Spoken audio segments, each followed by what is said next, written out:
विदेशी फंडिंग पर मोदी सरकार का तगड़ा एक्शन, बड़ा बिल लाने की तैयारी। संसद के मॉनसून सत्र में एफसीआरए कानून में संशोधन स्मारक पेश करेगी मोदी सरकार। विदेशी फंडिंग पर चलने वाले एनजीओ और मिशनरियों को तगड़ा झटका। विदेशी फंडिंग पर चलने वाले एनजीओस पर अब मोदी सरकार बड़े स्ट्राइक की तैयारी कर चुकी है। दरअसल बड़ी खबर यह है कि मॉनसून के इसी सत्र में मोदी सरकार एफसीआरए कानून से जुड़ा जो बिल है वो पेश करेगी। यानी विदेशी पैसों पर यह सरकार का सबसे बड़ा एक्शन होगा।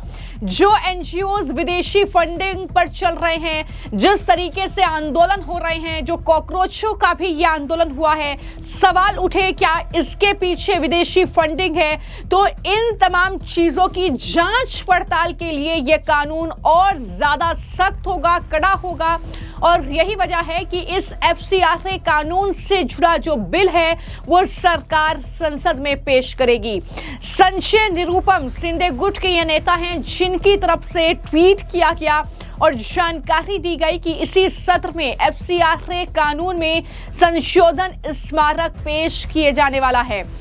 उन्होंने लिखा कि इस संशोधन के बाद विदेशी चंदे पर पलने वाले कई एनजीओ और मिशनरियों के काले कारनामे कबूल में आ जाएंगे।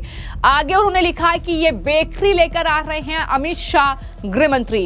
इन पर दबाव क्यों बनाया जा रहा है? कहीं पे अलगावे, कहीं पे विस्तार। इसका मतलब साफ है कि छात्रों के साथ ही अपनी वामपंथी कम्युनिस्ट पार्टी की गुप्तचर मुहिम चल रही है। तो इस तरीके का ट्वीट उनकी तरफ से किया गया है। लेकिन यहाँ पर जाहिर तौर पर जो विदेशी फंडिंग आ रही है वो आखिर किस मकसद से आ रही है, ये बड़ा सवाल है। और यही वजह है कि इस एफसीआरए कानून को और ज्यादा कड़ा बनाने की कोशिश अब मोदी सरकार के जरिए है।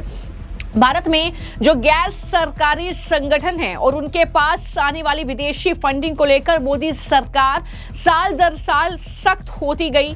केंद्र सरकार ने फॉरेन कंट्रीब्यूशन रेगुलेशन एक्ट यानी एफसीआरए के रूल्स बहुत सख्त कर दिए, जिसे अब एफसीआरए 2.0 कहा जा रहा है। लेकिन मैं आपको जानकारी दे दूं कि जब ये खबरें चल रही हैं कि इससे जुड़ा जो बिल है वो संसद में पेश किया जाएगा, तो यहां पर विदेशी फंडिंग को लेकर दरअसल जो बौखलाहट है वो विपक्ष के नेताओं की बढ़ रही है। वो इस पर सवाल खड़ा कर रहे हैं, वामपंथी संगठन इस पर सवाल उठा रहे हैं। लेकिन यहां पर यह सवाल उठ सकता है कि समाज सेवा, पढ़ाई और भलाई का काम करने का दावा करने वाले संगठन और एनजीओस पर सरकार आखिर इतनी ज्यादा सख्त क्यों हो गई है।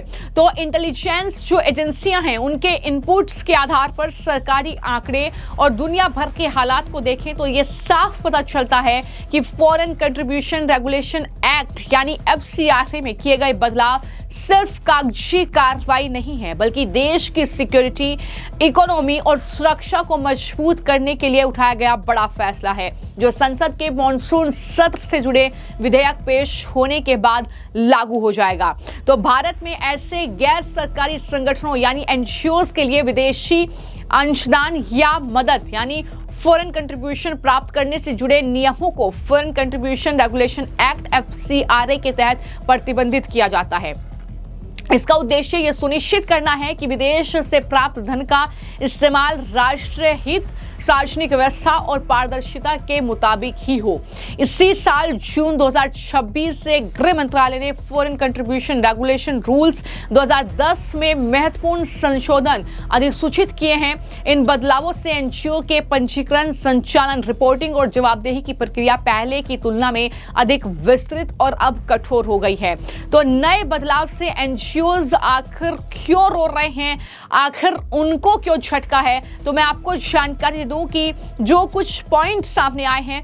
पहला ये कि फंडिंग बंद करने के बाद भी एसेट खोने का डर है। अगर किसी एनजीओस ने सालों पहले फॉरेन फंड से कोई हॉस्पिटल बनाया था और अब वो सिर्फ भारतीय चंदे पर चल रहा है, तो भी एफसीआरए लाइसेंस रिन्यू ना कराने पर उनका हॉस्पिटल जब्त हो सकता है। दूसरा, एग्जिट का रास्ता नहीं है, यानी एनजीओस के पास एफसीआरए सिस्टम से बाहर निकलने का प्रैक्टिकल ऑप्शन नहीं बचा है। क्योंकि बाहर निकलते ही उन्हें अपनी पुरानी प्रॉपर्टीज से हाथ धोना पड़ सकता है। तीसरा, अपील का कोई मौका नहीं है। बिल में रजिस्ट्रेशन रिन्यू ना होने या रिजेक्ट होने के खिलाफ कोर्ट में जाने का कोई प्रावधान नहीं है, और जिससे एनजीओ जाहिर तौर पर चिंतित हैं। तो एफसीआरए में हुए इन बदलाव से एक बात साफ है कि सरकार ईमानदारी से काम करने वाले और समाज की भलाई में लगे एनजीओ के खिलाफ नहीं है, लेकिन सोशल वर्क के नाम पर देश के डेवलपमेंट को रोकने, अशांति फैलाने, नेशनल सिक्योरिटी से खिलवाड़ करने और फॉरेन नेटवर्कर्स के लिए अब भारत में सारे रास्ते बंद हो चुके हैं। ऐसे कई आंदोलन, ऐसे कई प्रोटेस्ट, ऐसे कई मामले सामने आए हैं जहां पर विदेशों से फंडिंग मिली है भारत को अस्थिर करने के लिए, भारत में अशांति फैलाने के लिए, डेवलपमेंट भारत का रोकने के लिए, सोशल वर्क के नाम पर यह सारी फंडिंग आई है, और इसी से निपटने के लिए सरकार ये बिल लेकर आ रही है। भारत ने दुनिया को साफ संदेश दे दिया है कि वो ट्रेड, फ्रेंडशिप और चैरिटी के लिए पूरी तरीके से खुला हुआ है, लेकिन देश की सिक्योरिटी और आजादी के साथ कोई समझौता भारत नहीं करेगा, ये मोदी सरकार ने स्पष्ट कर दिया है। तो अब मैंने आपको सारी जानकारी दी कि आखिर क्यों एनजीओज रो रहे हैं, उनके समर्थक रो रहे हैं, जो उनको चलाते हैं वो चिंतित हैं, लेकिन एफसीआरए क्या है और इसका कानूनी उद्देश्य क्या है। दरअसल देश आपातकाल के बाद जरूरत को देखते हुए विदेशी अंशदान पर नियमन की जरूरत महसूस हुई। फिर पहली बार फॉरेन कंट्रीब्यूशन रेगुलेशन रूल साल 1976 में लागू किए गए। बाद में इसे निरस्त कर एफसीआरए 2010 लागू किया गया, जबकि 2020 और 2026 में इसमें महत्वपूर्ण संशोधन किए गए। वक्त की जरूरत के हिसाब से सरकार इसमें संशोधन करती रही है। कानून का मूल उद्देश्य विदेशी धन के स्वीकार और उपयोग को विनियमित करना है, ताकि राष्ट्रीय हित प्रभावित न हो। इस अधिनियम का प्रशासनिक नियंत्रण केंद्रीय गृह मंत्रालय के पास है।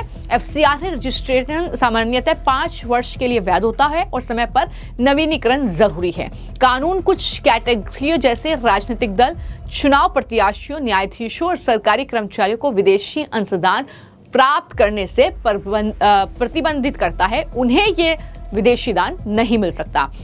यही ढांचा भारत में विदेशी फंडिंग की वैधानिक निगरानी का आधार है। इसके दायरे में देश में ऐसे तमाम गैर सरकारी एनजीओज हैं जो विदेशी फंड या अनुदान लेते हैं या लेने जा रहे हैं, तो कहीं ना कहीं उन पर अब निगरानी रहेगी।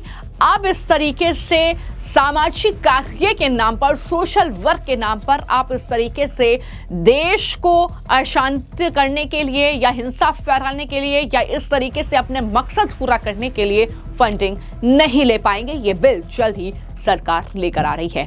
फिलहाल आपकी इस खबर को लेकर, इस बिल को लेकर क्या राय है, हमें कमेंट बॉक्स में जरूर लिखें। धन्यवाद।